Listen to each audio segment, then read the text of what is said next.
nós temos de back na nos pensionados, e aí também nós a pedir conselho, na tanto SVB e também AZV, em situação que nós temos, que comporta espaço financeiro para por um aumento e quanto é aumento portar.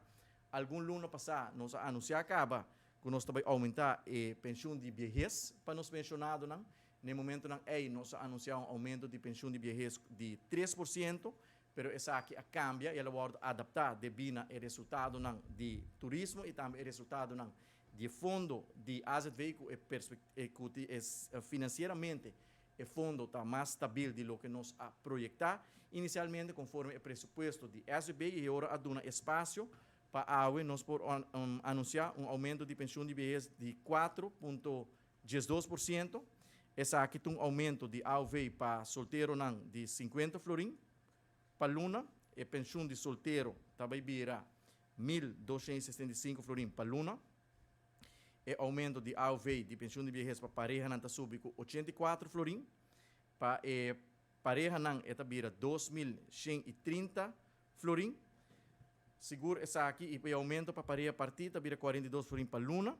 e a pensão para pareja partida vira 1.065 florim para luna. Não somente essa aqui está uma notícia positiva que nós queremos compartilhar hoje, sino também a redução de prima que o pensionado não paga na AZV, devido ao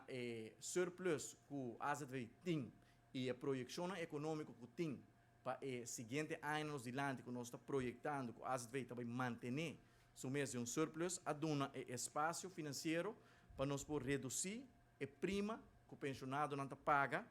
riba na AZV de 6,5% para 5%, seguro essa aqui também trazer alívio